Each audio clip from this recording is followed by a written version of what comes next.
Do it again. Of all the gin joints in all the towns in all the world. You're listening to Drinks, Jokes, and Storytelling. A martini, shaken, not stirred. Don't try and church it up, son. You can't handle the truth. I am big. The pictures have got small. Your first one's on us.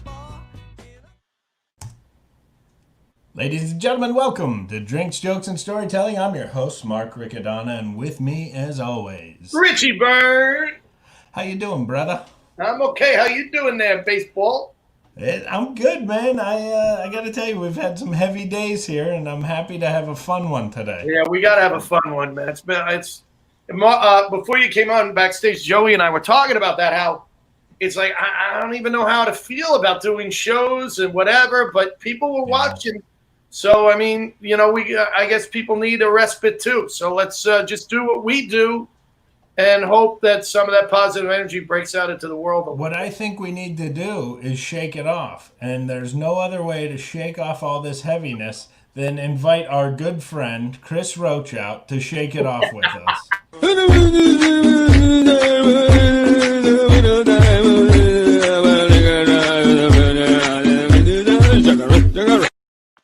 They should show that at every riot.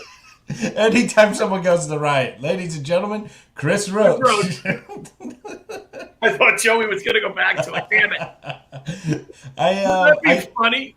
Oh, that would be the ultimate riot. Nobody would want to fight after watching Oh, that. right? Nobody. Hey, get out of my face. Get out of my face.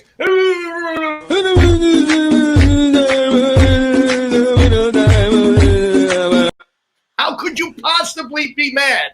No one's throwing a brick after that happened. No. And imagine history years from now, like when they do about the time, and they're like, the Ken Burns documentary. The clip of Chris Roach was played. And ladies and gentlemen, that is when they unleashed the Chris Roach video.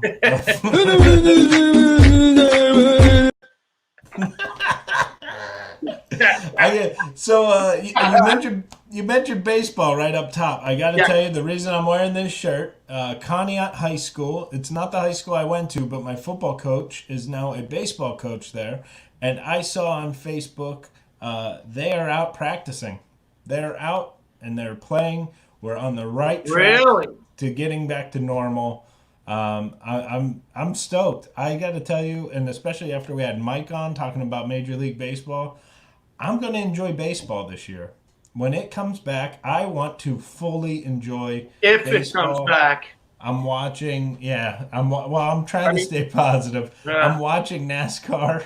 I'm doing anything to get my mind off of stuff and be positive. And speaking of football, tomorrow night we have our first football guest ever on the show, Brian Baldinger. That's a big deal.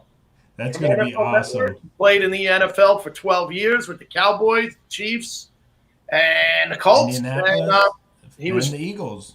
Yeah, and right. Cowboys, Eagles, Colts. His brother played for the Chiefs. And he's going to be our guest tomorrow night. We're going to talk. We didn't, that's kind of cool that, you're saying baseball's getting back. Maybe we're getting back to some normalcy here, man. Yeah. Maybe. Well, and you know what's awesome? It's my offensive lineman football coach. We have one of the best offensive linemen in the NFL coming on. Yeah. Oh, very cool. Very cool. Shout out to Bill Lips. He actually wants to come on, but I'm afraid to have him on because I'm pretty sure he'll roast me. So wait, because of all the craziness, it was Sunday night.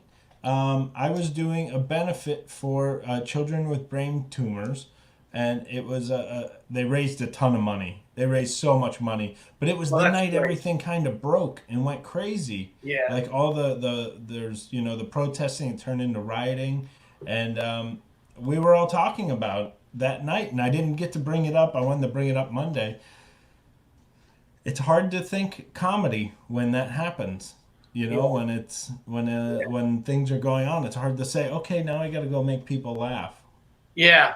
It's very tough. Friday night I did a Zoom show of United We Laugh, which is a show I created.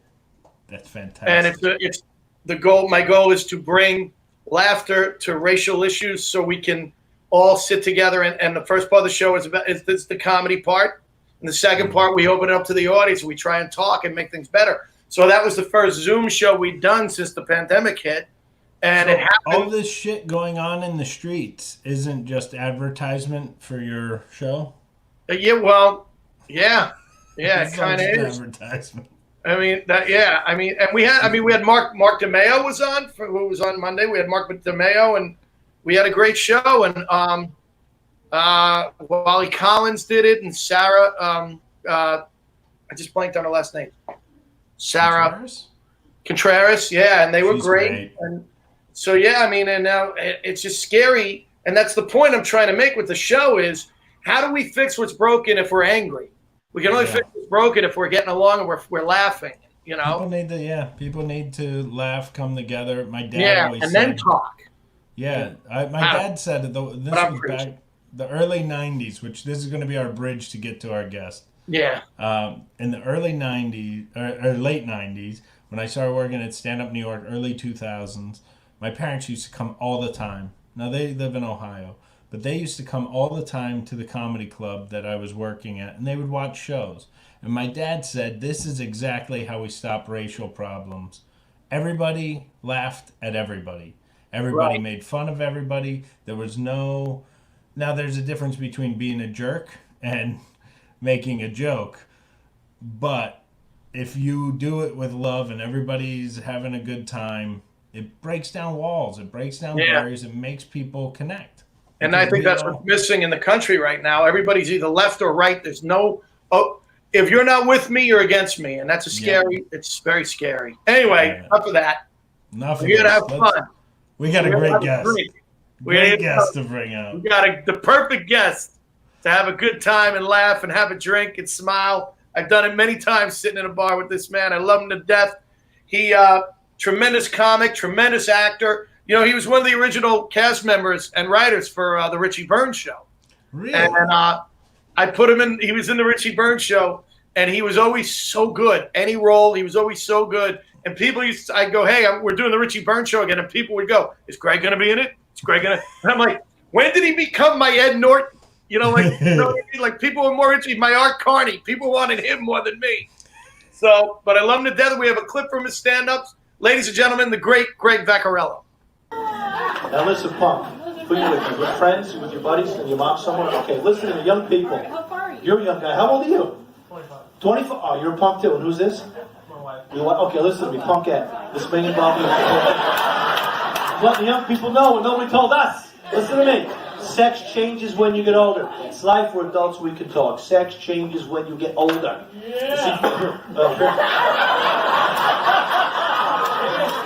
Guess it went away for that guy.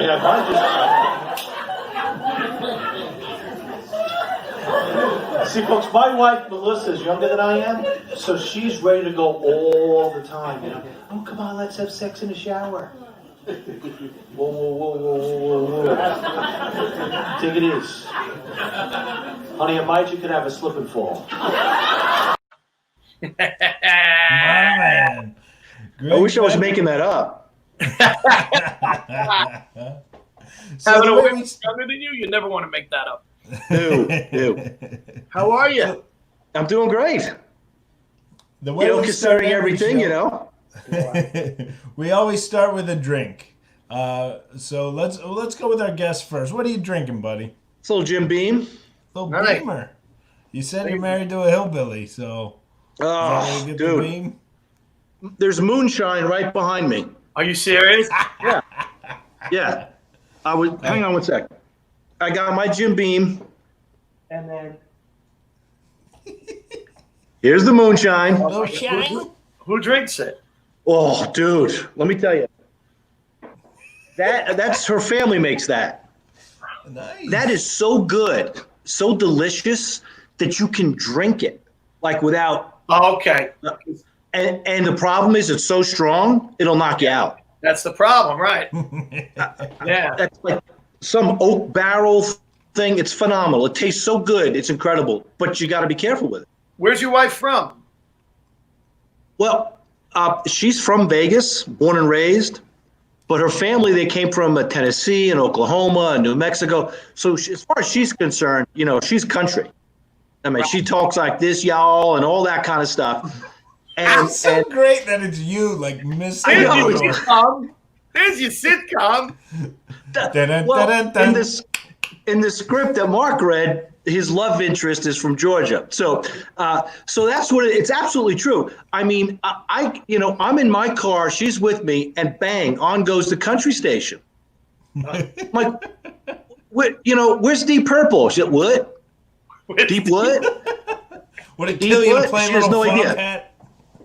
So yeah, she has no idea what any of that is. Yeah. But you give her Loretta Lynn or Johnny Cash and Shania Twain ain't shit. All that stuff. You wanted Deep Purple, she gave you Deep South.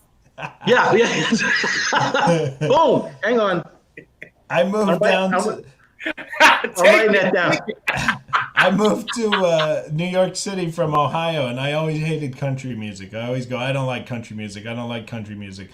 Do you remember that bar right around the corner from Stand Up New York? It used to be called Yogi's. Yeah. It was a country western bar. We go in there.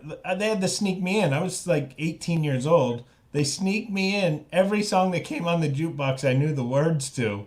And all the guys from Stand Up New York are going, I thought you hated country music. I go, I have no idea how I know all the words. I guess it's just osmosis.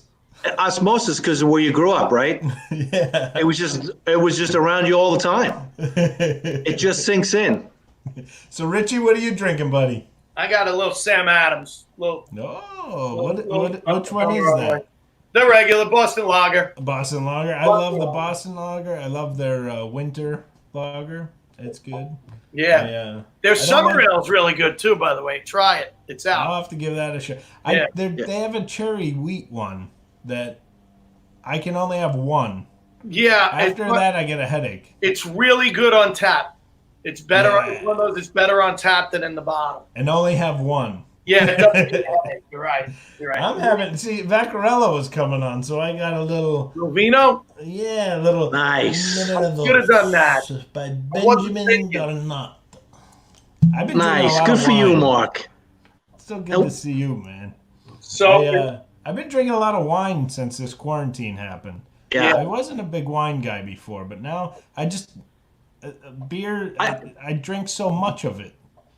Well, I like red wine. White wine to me is okay, but it's a little too sweet. Yeah. But I like red wine. Yeah, when I was younger, I drank a lot of white wine, and then I realized, this sucks. And now I love a nice Chianti or a Merlot. A little cheers to the guys. Cheers, boys. We're back together. Salud. Vaccariello, haven't seen you in so long, brother. I know. Greg and I have known each other forever. I actually was telling Richie, I think I met you both on the same night. You guys You guys were doing a showcase at Stand Up New York. I was the door guy, and it was you guys, your management company, and I think it was Tony Camacho as well. Had a big showcase. Oh, yeah. And you guys came in, and I just hit it off with you guys and R.C. Smith. Oh, yeah. It was like the three of you that night. I was just like, these are just like cool, regular guys I just want to hang out with, Yeah. We tried to discourage you from hanging out with us, but it didn't work. Yeah, we were like, we don't want to hang out with him. God, it's annoying. But he books the place, so we got to be nice. Yeah. It's a business. It's a business. So. Now, where did you guys meet? Jeez, I don't remember. Do you even remember? No. It was one of those websites, but we're not going to bring it up. Richie, I'm sure we met at Governor's or it was one of the, we did a gig together, but then we became friends when we both ended up with the same management. Right. Yeah, that's where, and then I did the Richie Burns show and asked you to be in it, and you just stole every fucking show that I did, man. You were just ridiculously funny. Mark, I wish you could have seen those shows. We had so much fun. Yeah. Doing those shows. And if I do say so myself, there were such really good shows. I mean, yeah. Thank you. The writing, everything about it was like such a tremendous experience. And I mean, I still talk to Maria Melito. Do you really? Yeah, I mean, just the email every once in a while. Yeah. It's not like all the time. And do you know who I saw about 6 months ago was Vinny Nardiello. Vinny. We don't even see Vinny. No, Yeah. Dude, he was on a ship I was working. Oh, he told me. That's right. I forgot about this. Yeah.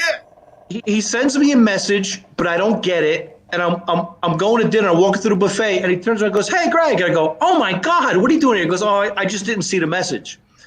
And so we hung out. We had a cigar one night. He had his family with him, so, he was kind of busy with all that. But I saw Vinny, I think, around maybe November. Yeah. Wow. Yeah, he called me. He goes, "Guess I'm on the boat with Greg Vaccariello." I go, "How'd you book it?" I go, "How'd you book a cruise ship?" He's like, "No, I'm with the family." Oh, With a travel agent. Vinny works a lot with Mark. Yeah, we actually he wrote a writes sitcom. a lot with Mark, and he writes with me, and he's such a great writer. Oh, he's tremendous. Yeah. I sent him. As a matter of fact, I sent him that script, but I know he's been a little preoccupied lately with his personal life. But man, I would love to get his feedback on that because he's a talent. There's no doubt about that. Yeah. No doubt about that. So you're talking about the Richie Burns show, and you were acting in it. It took me a while to understand how good of an actor you were because everyone that came to Stand Up New York told me they were an actor. As soon as they come in, when they have a spot and you're talking to them, they're like, "Well, I'm also an actor." Like, okay. But I went and saw you. You were in. It was funny because I saw you in a one-man show, but you were also in the show, and I believe it was with Buddy Fitzpatrick. But Greg, I was there. Greg did his sitcom, and Buddy did his one-man show. They were two separate shows. Buddy actually had it was technically a one-man show, but he did have Marion Groden had a part, and right. Greg was a sitcom that he had on stage about the radio station. I remember being so blown away because I just got out of acting school. It was like all we were doing all day is acting, theorizing, pontificating what makes a good actor. And I remember watching you and just going, "Oh shit, that guy's for real." Yeah. Thank you. I remember watching it going, "Oh, he didn't ask me to be in it." But I gave the guy a million fucking opportunities in Caroline's to be on screen. Fuck me.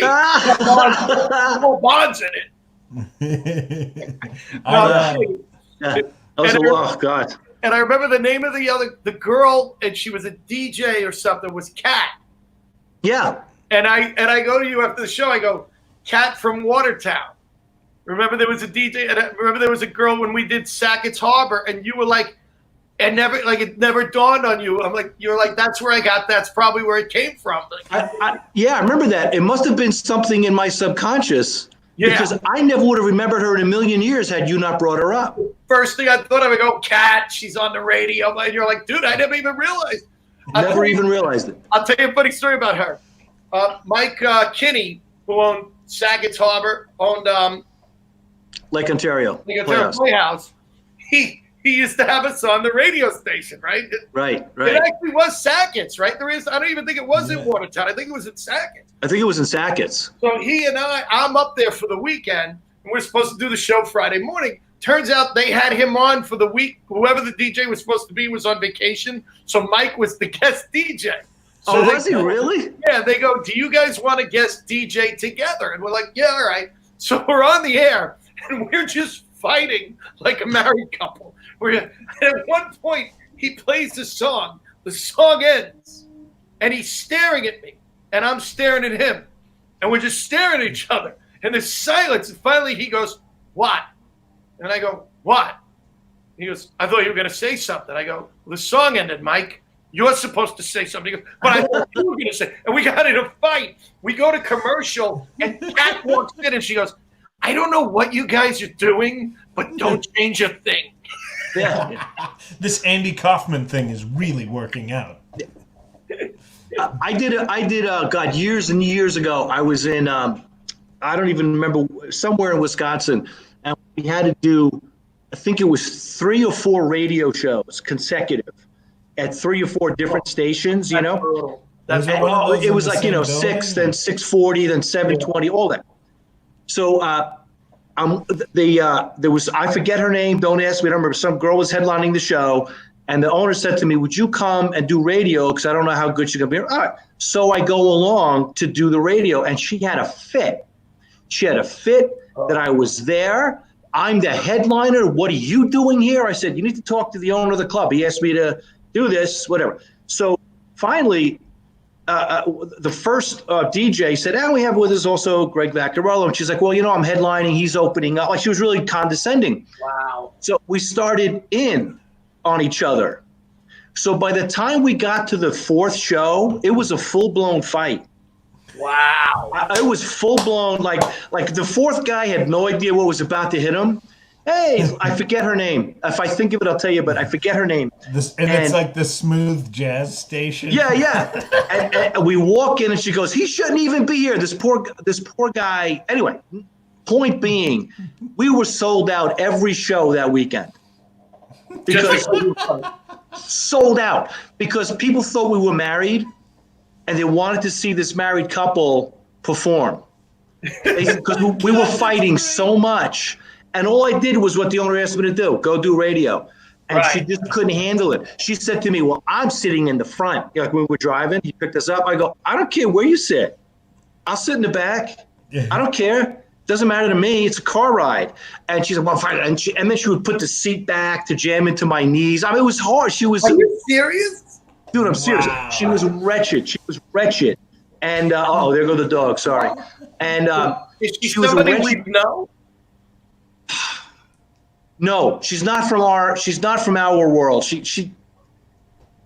I don't even know. She had some small movie credit and was riding that for all she could ride it for. Right. And she just wasn't. The weekend opened up where she got to the club after the show started, and they didn't know whether she was going to make it or not. So she flew in. She brought her luggage, but she made it for the show. But it was after the show started, and after the show was over, she looks at me and she goes, "Take my bags." Ooh. She walks away. So I don't do well with that. Like you just saw me perform. You know I'm on the show. Even if I wasn't, how dare you talk to anybody like that? Yeah.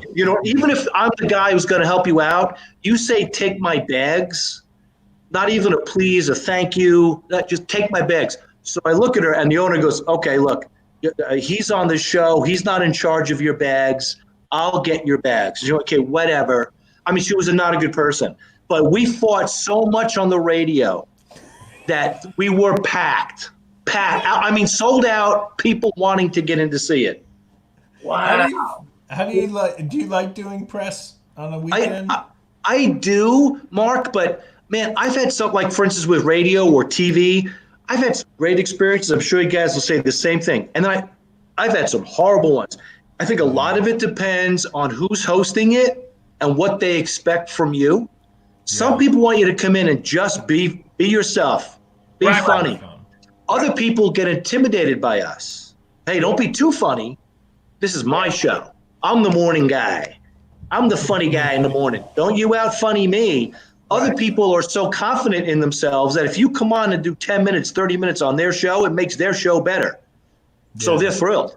They think it's great. You're not competition for them. Other people insecure. They want 3 questions that they're going to ask you, and this is the way the show goes, and then you're out. Other people go, "How do you want to do it? Do you want to freeform it? Do you want me to lead you into something like you guys did?" And then it's a much better show that way because we're all funny. We're all funny, and so let us be ourselves, and generally it works out. So I've had some great. I did in Milwaukee years ago. I did a morning show. They let me just go. We just started on something, and I told a story about when I was a kid, and it went on, and it was hysterical. And it was so funny. They every year they would put out a Christmas CD for charity. They'd sell it and donate the money to charity, and I was on it. So it's cool when you can just do that. Yeah. Like when you're sitting there, if it's a radio, we do mostly radio, but some TV stuff. But if it's a radio thing, when you're rolling. Like when you're being funny. Yeah. You know it. What would be a great idea, Mark, for Drink Show and Storytelling is to What's have that? comics on to tell radio stories because everybody's got radio stories. I got like 4. I wrote a sitcom about it. That might be a great theme. Just do your radio story. You know, I don't know, like that. That's like you just said about this girl and this female comic, and you know, I can't think of her name right now, but I'm telling you, she was nasty. And then we were staying in a condo. So okay, we're staying in a condo. Oh, so you have to even live with them. Okay. So and it's like 4 nights in this condo. Oh. So I think I'm a good person. So we get back to the condo, and it's whatever, 11 o'clock, 12 o'clock at night. I had already been there, so I had done some grocery shopping. And I said to her, I said, listen, I have food here. Help yourself, you know, because I had a car. She didn't. I said, tomorrow, if you want, I'll take you to the store. All right. That's what you do for each other on the road. Right. She goes, okay, thank you. Now it's January in Wisconsin.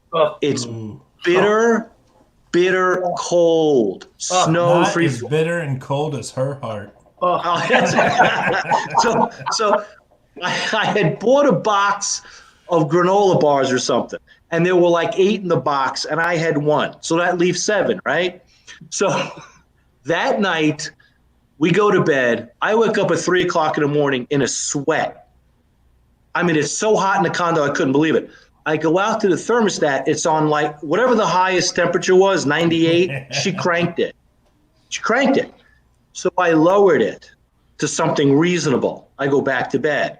The next morning I get up and I see my box of granola bars is out on the counter, and there's 1 granola bar left. It's fine. She was hungry. She ate them. I told her to help herself.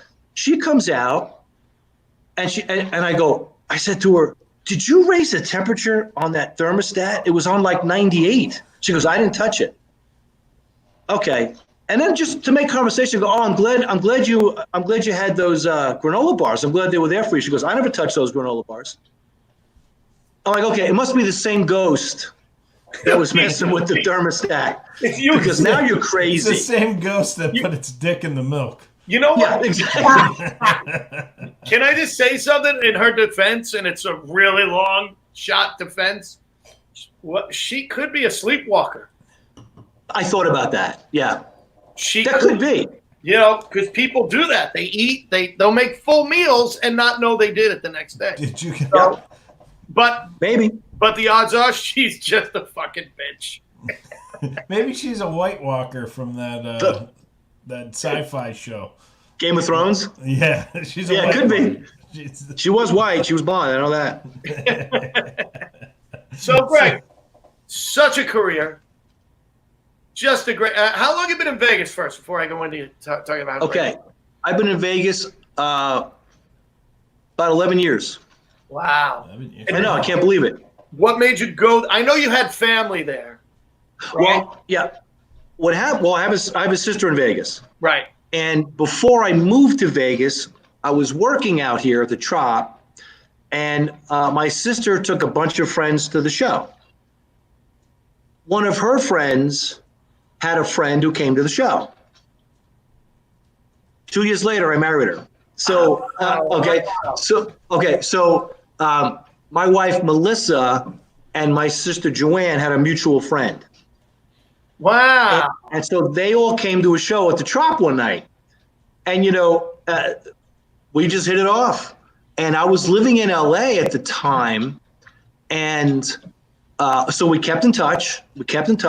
Then I wound up coming to Vegas to work a lot. So I saw her a lot. And I said, LA really isn't working out that great for me. It was okay, but it wasn't like I was doing a ton of stuff. It just wasn't really happening. And I said, if I live in Vegas, I can get to LA in no time. Right. I mean, it's an hour flight maximum, up and down the whole bit. And it's a 4-hour drive. So if I ever have to be in LA for an audition or filming something, I can do it very easily. So Melissa and I talked about it. We were getting very serious. It was like one of those things like we're at an age where, what are we doing?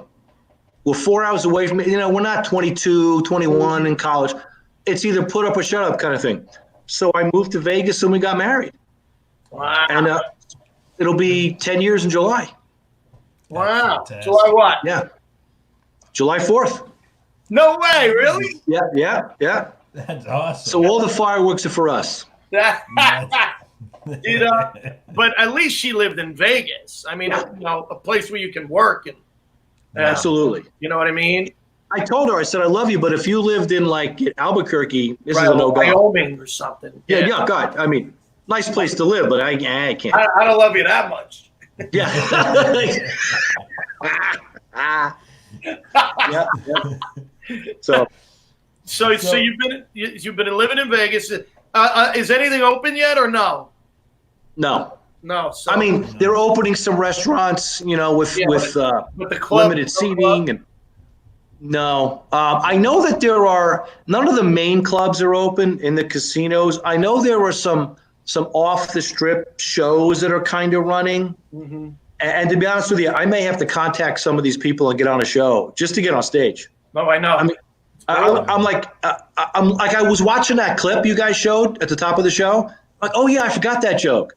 Like what we do, you know, we have a show, we have an act, and we work on it, and we're professional, and it's down, and we have the order, we know what we're doing. You don't do it for a while.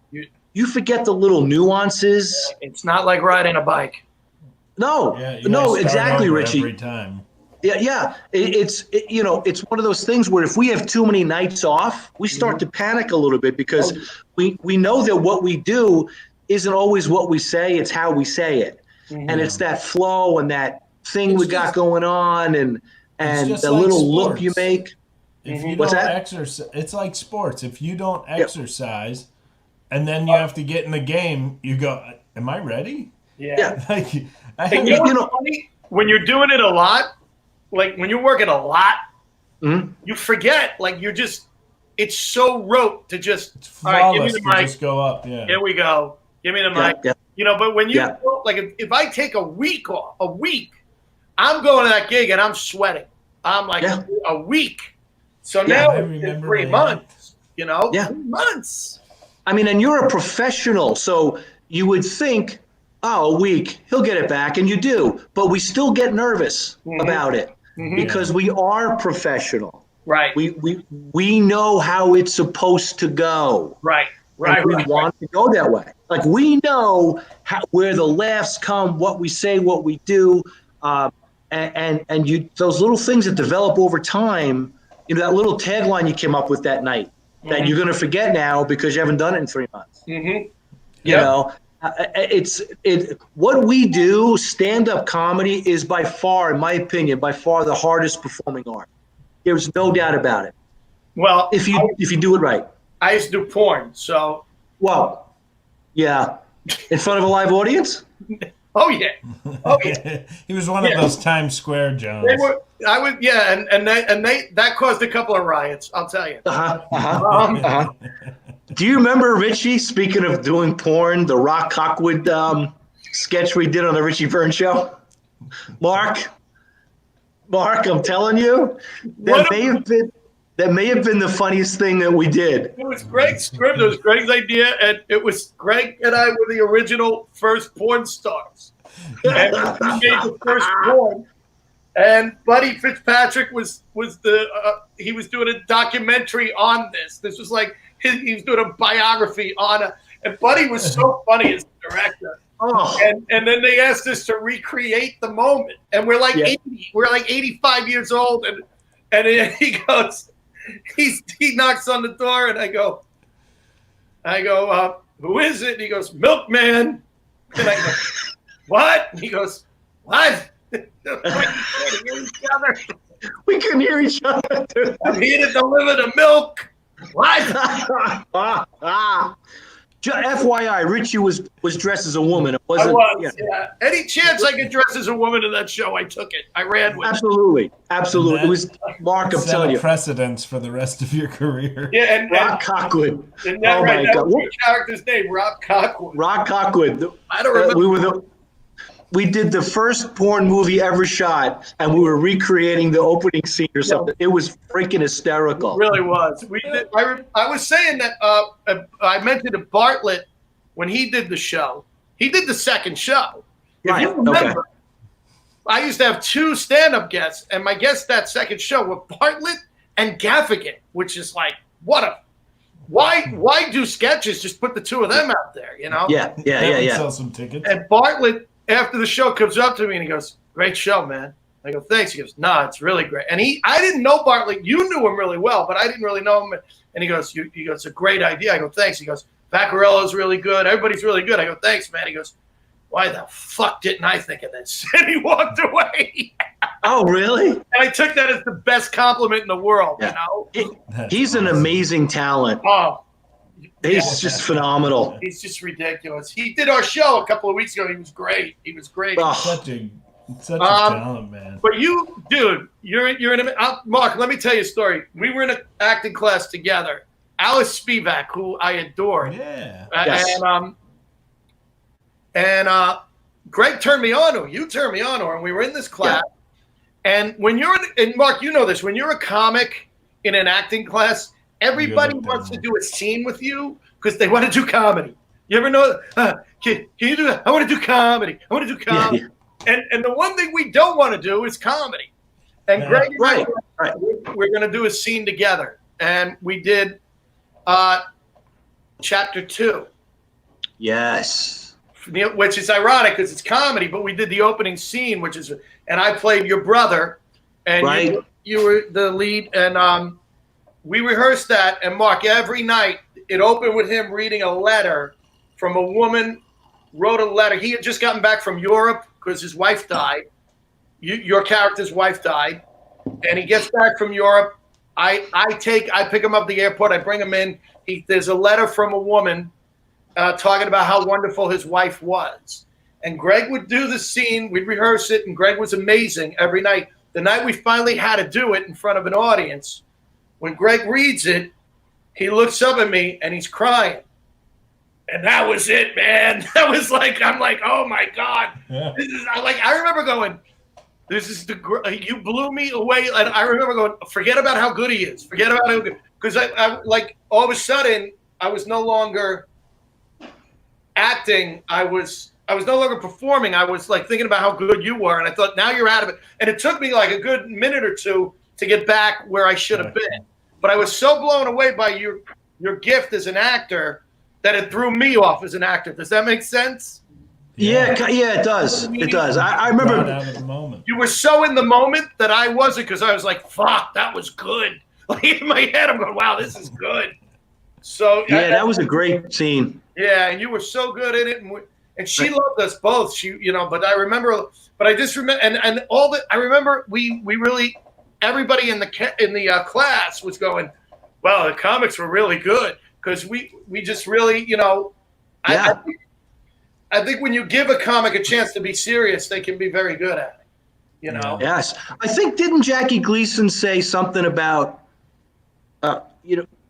comedians can be great actors, but actors can't always be comedians? Yeah. You know what I'm saying? Like, I don't mean just stand up, just comedian acting funny.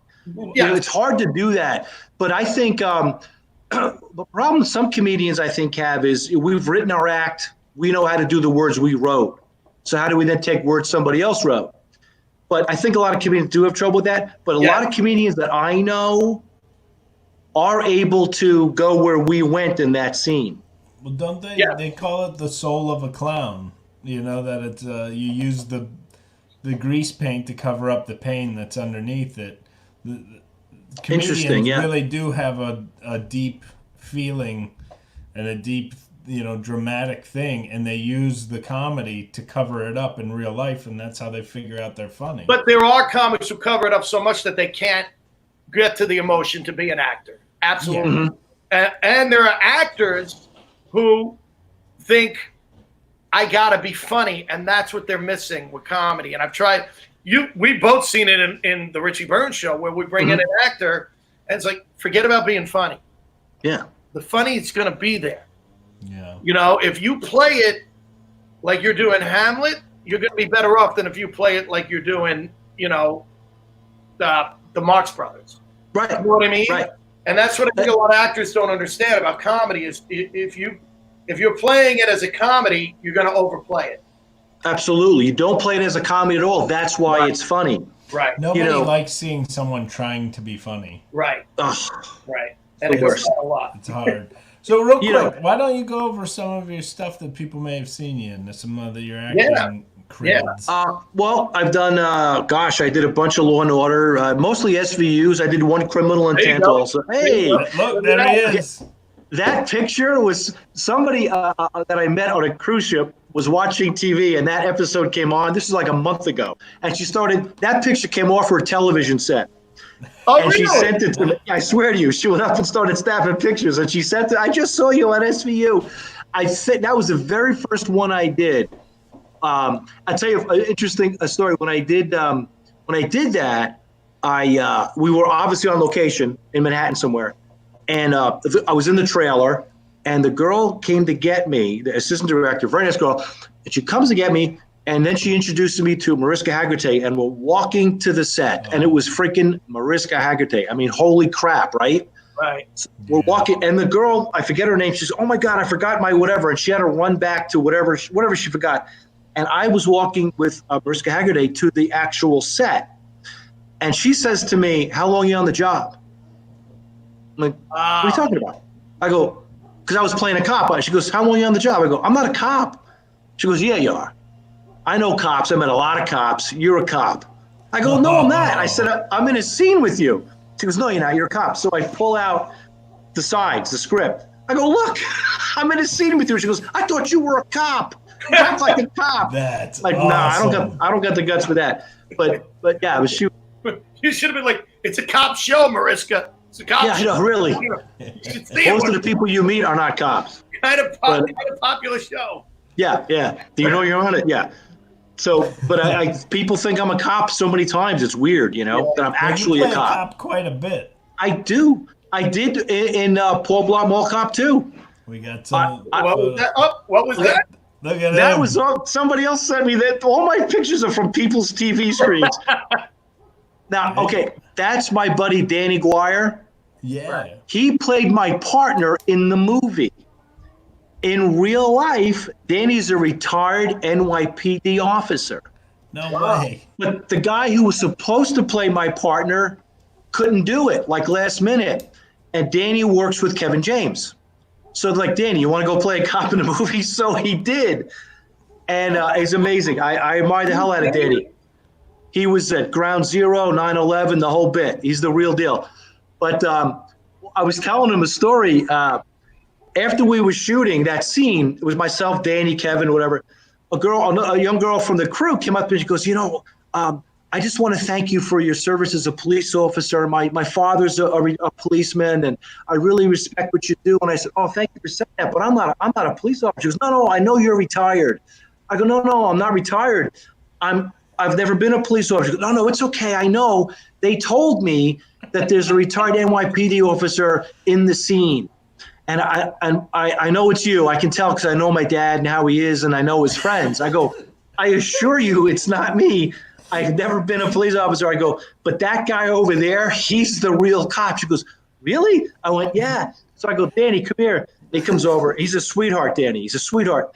And I go, she just thanked me for your 25 years of service on the NYPD. She's like, I'm so sorry. I thought he was the cop. Danny goes, no problem. So they started talking. Danny's a phenomenal guy. He's like, oh, don't worry about it. It's okay. And her dad was a cop, and they were talking about that. But I guess people think I'm really a cop or something. Richie got accused of being a retired New York cop once. Well, her dad was a cop, and her mom was Mariska Hargitay. Yeah. That's funny.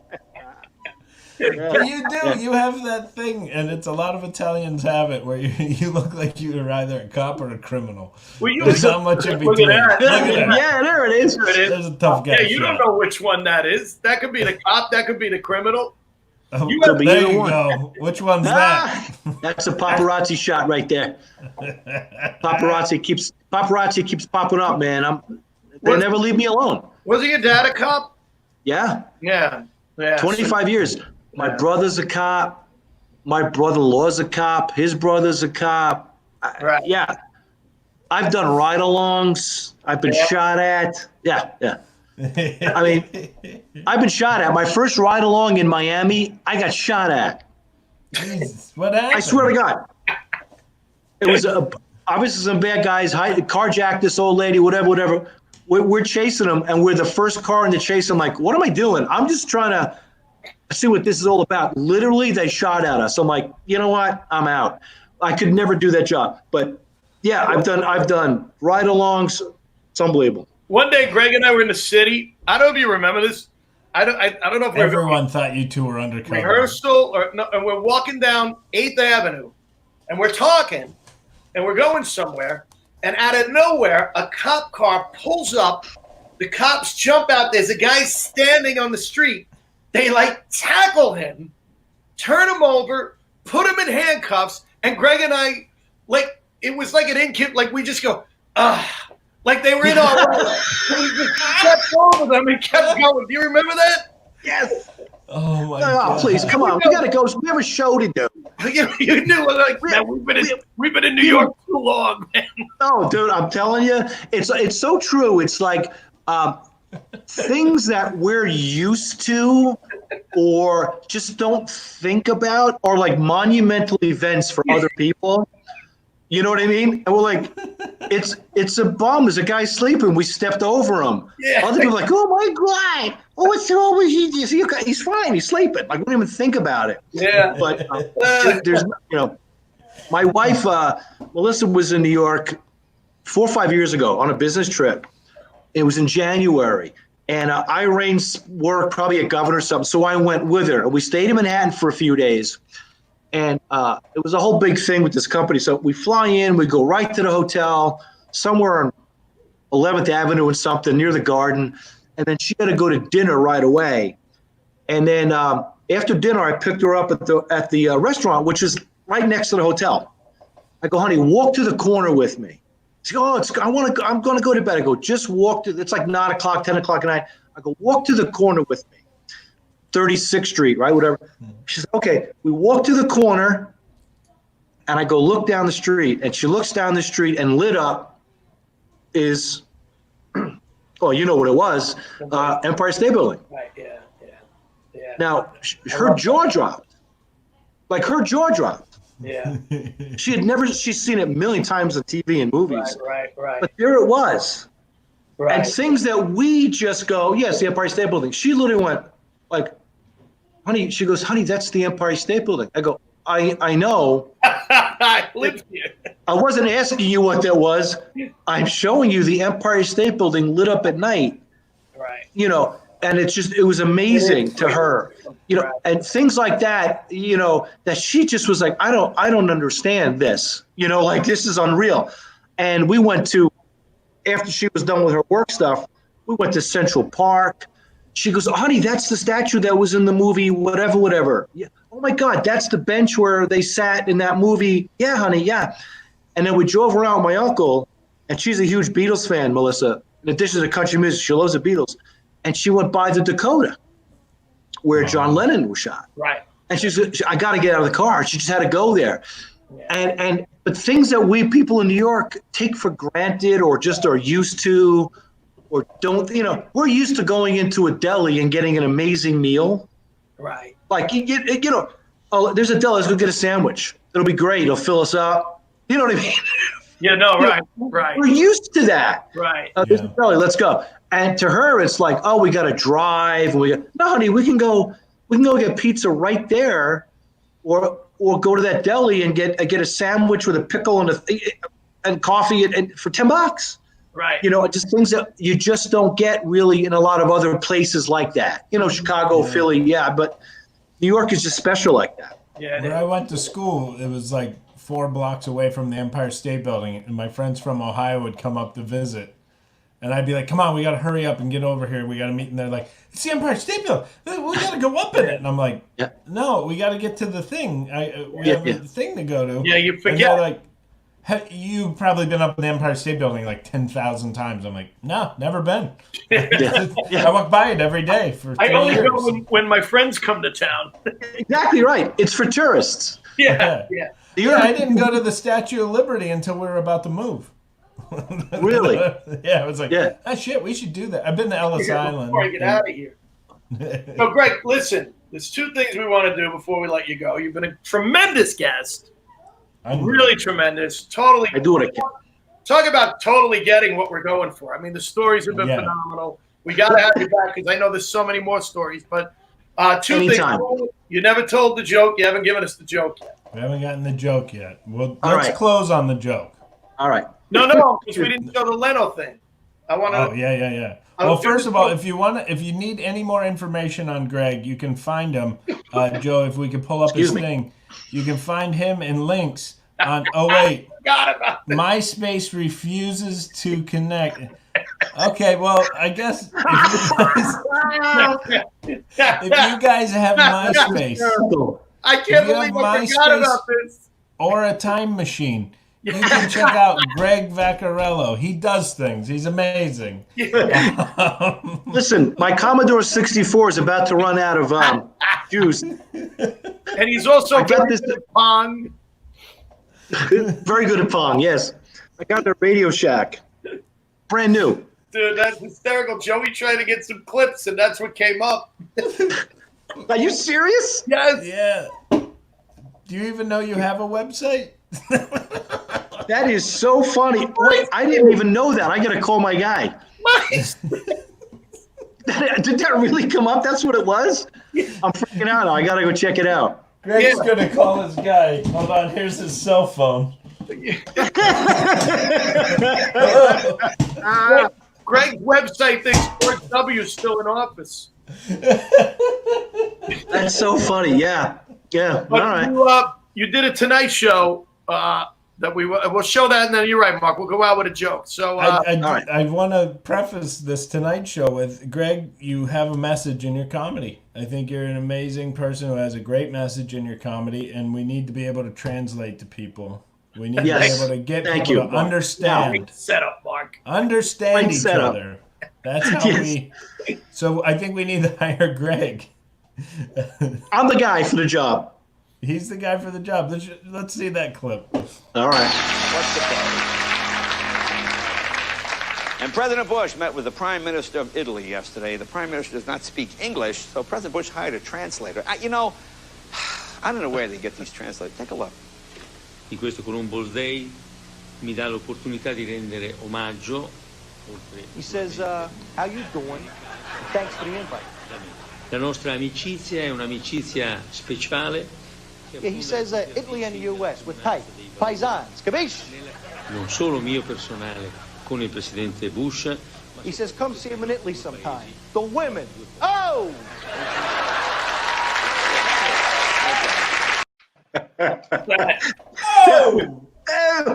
That was so much fun to do. When I got there to do that, they said to me, we don't know how we want you to dress. What are your sizes and all that? So I said, well, give me an idea. I can bring stuff. They said either tracksuit, leather jacket, or suit and tie, all high end. So I said, I think for this, a tracksuit's going to be better. Yeah. Well, they said, bring everything you got. So I brought 12 wardrobe changes. 3 different suits, different colors, tracksuits, leather jacket, brought the whole thing. But I wore that tracksuit into the place. I wore that one in from the car in the wardrobe. Okay, change it. It took me an hour and a half to change the suit, the tie up, the whole bit. And after all that, they were like, where would you wear in? I knew that was going to be it. I knew that's what it was going to be. I'm like, listen to me. This guy wears a tracksuit. This guy is not in a Hugo Boss suit, a Versace suit. You know what I'm saying? This guy is in tracksuit. And I brought 4 or 5 of them. I had to try all of them on. They're like, just put the first one on. But it's interesting. I couldn't wear a cross because this guy in real life would have a cross. Yeah. Wear a cross. I think they covered up the name, the maker of the tracksuit. I think they covered that up with tape. Yeah, I'm sure they did. You're not allowed to show that. Yeah, I know that from Dr. Oz show. Yeah. Yeah. So right. So, but it was a blast to do. And they said to me, we're not sure if this sketch is going to get on or not, because it was going to be that night. Obviously, it was a timely event. So we're not sure if it's going to make it or not. I said, but they said, well, we'll try to get it on. We think it's funny. And sure enough, it was on. It was really fun to do. Was most of that ad-libbed, or did they have a script for you? Or the first line was written, and after that, they were like, we need 3 or 4 lines. I'm like, okay, what are they? Like, well, we give you one. I'm like, okay.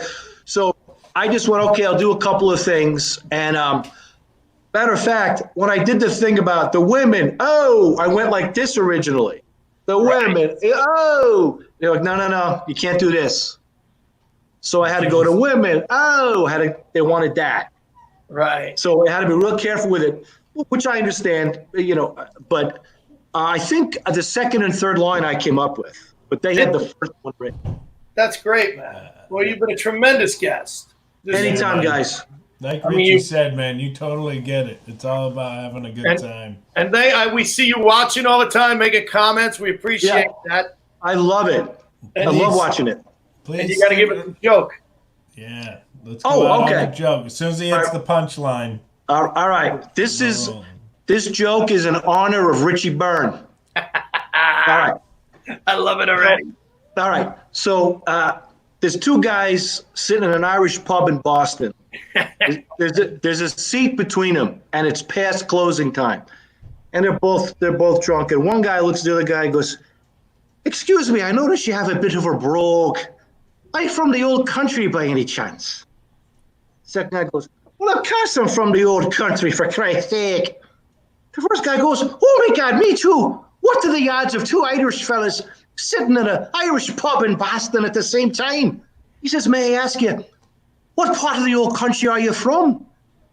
The second guy goes, "I'm from the greatest country, the greatest city in the world, Dublin I am." The first guy goes, "Mother of God, me too. What are the odds of that happening? 2 blokes from Dublin sitting in the same Irish pub in Boston with just a seat between us." He goes, "If you don't mind me asking, what parish are you from in Dublin?" The second guy goes, "I'm from the greatest parish in all of Dublin, St. Mary's I am." The first guy goes, "Oh, saints save us. Mother of God, I'm from St. Mary's myself." He says, "What are the odds of that happening?"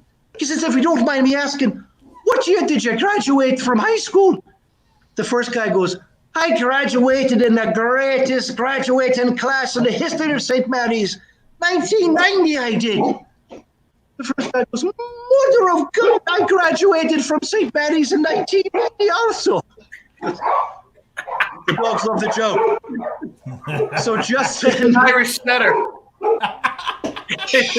So just then, Wyatt, the bartender's girlfriend walks in. This is gonna suck now. Wyatt. He's getting heckled. I'm getting heckled by my own dogs. Do you believe this shit? Okay, Skeeter. You believe this? Can you even hear me? Skeeter, you're a good boy. Good boy. They hate Irish people.